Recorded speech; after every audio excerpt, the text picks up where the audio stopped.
Welcome to sister official. இன்னைக்கு ஒரு முக்கியமான இன்ஃபர்மேஷன் பற்றியா இந்த பதிவில் பார்க்க போகிறோம். தமிழ்நாடு அரசு வெளியிட்டுள்ள நகைக்கடன் தள்ளுபடி பற்றிய அறிவிப்பு, அதற்கான தகுதிகள் என்ன, தள்ளுபடிக்கான வரம்புகள் என்னென்ன, தள்ளுபடி பட்டியலில் உங்கள் பெயர் உள்ளதா, ஆன்லைன் மூலம் பார்ப்பது எப்படி, இதை பற்றின ஃபுல் இன்ஃபர்மேஷன் தான் இந்த பதிவில் நம்ம பார்க்க போகிறோம். பதிவுக்குள்ளே போகிறதுக்கு முன்னாடி நம்மளுடைய சேனலை சப்ஸ்கிரைப் பண்ணுங்கள், இந்த பதிவை எல்லாருக்கும் ஷேர் பண்ணுங்கள், பெல் பட்டனை கிளிக் பண்ணுங்கள். வாங்க இப்போ பதிவுக்குள்ளே போகலாம். 2021ஆம் ஆண்டு 11.70 லட்சம் பயனாளிகளின் 6000 கோடி மதிப்பிலான வங்கி நகைக்கடன்கள் தள்ளுபடி செய்யப்பட்டது. அதேபோல் 2026 சட்டமன்ற தேர்தலை முன்னிட்டு நகைக்கடன்கள் தள்ளுபடி பற்றிய அறிவிப்பு வெளியாகும் என அனைவரும் எதிர்பார்க்கின்றனர். தேர்தல் வாக்குறுதியாக இந்த அறிவிப்பு வரலாம் அப்படின்னு எல்லாருமே எதிர்பார்க்குறாங்க. இந்த நகைக்கடன் தள்ளுபடி பண்ணுறதுக்கான தகுதிகள் என்னென்ன அப்படின்றத பற்றி பார்க்கலாம். கூட்டுறவு நிறுவனங்களில் பெறப்பட்ட நகைக்கடன்களுக்கு மட்டுமே இந்த தள்ளுபடி வழங்குறாங்க. போலி நகைகளை பயன்படுத்துகிறவங்க, குடும்பத்தை சேர்ந்த உறுப்பினர்கள் பல இடங்களில் கடன் பெறுறது, இப்படி முறையீடுகளெல்லாம் தவிர்த்து தகுதியானவர்களுக்கு மட்டும்தான் இந்த தள்ளுபடி அறிவிக்கிறாங்க.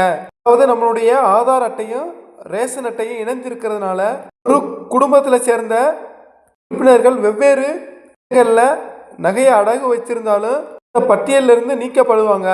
அதாவது 2026 ஜனவரியில் மாற்றுத்திறனாளிகளுக்கான கடனை தள்ளுபடி பண்ணியிருக்காங்க.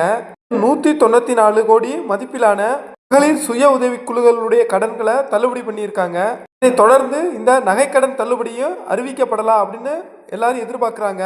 முறை இந்த நகைக்கடனுடைய வரம்பு 5 சவரன், அதாவது 40 கிராம் இருந்துச்சு. தள்ளுபடி 2021 வழங்கப்படும் போது ஒரு சவரனுடைய விலை சுமார் 35,000 தான் இருந்துச்சு.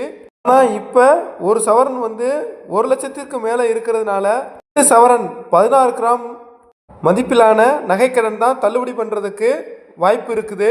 இதற்கான அதிகாரப்பூர்வ நகைக்கடன் தள்ளுபடி அரசாணை இன்னும் வெளியிடப்படவில்லை. தேர்தல் அறிக்கை வெளியான பிறகே முழு விவரமும் தெரிய வரும்.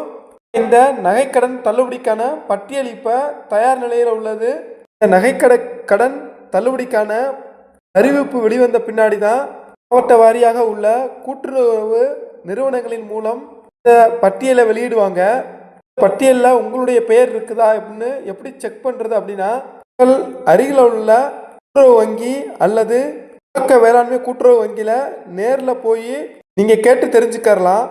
இது மாவட்ட நிர்வாகத்தினுடைய அதிகாரப்பூர்வ இணையதளத்தின் மூலமும் நீங்கள் தெரிஞ்சுக்கலாம். மாவட்ட நிர்வாகத்தினுடைய இணையதளத்தின் மூலம் இந்த பட்டியலை டவுன்லோட் பண்ணுறதுன்னு இப்போ பார்க்கலாம். டிஸ்ட்ரிக்டோட நேமு .nic.in இதுதான் இந்த வெப்சைட்டோட லிங்கு.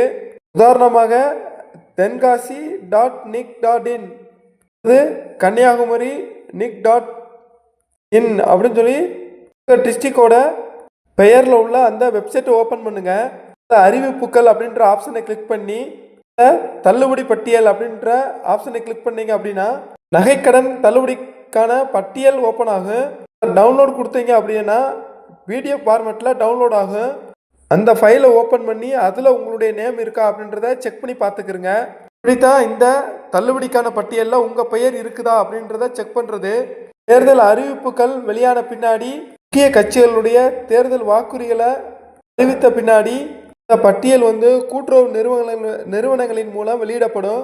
தேர்தல் வாக்குறுதிகள் இன்னும் ஓரிரு வாரங்களில் வெளியிடப்படலாம். இதுதான் இந்த நகைக்கடன் தள்ளுபடி பற்றிய முழு விவரம். இந்த பதிவு பிடிச்சிருந்தா லைக் பண்ணுங்கள். இந்த பதிவில் ஏதாவது சந்தேகம் இருக்குன்னு கமெண்ட் பாக்ஸில் தெரிவிங்க.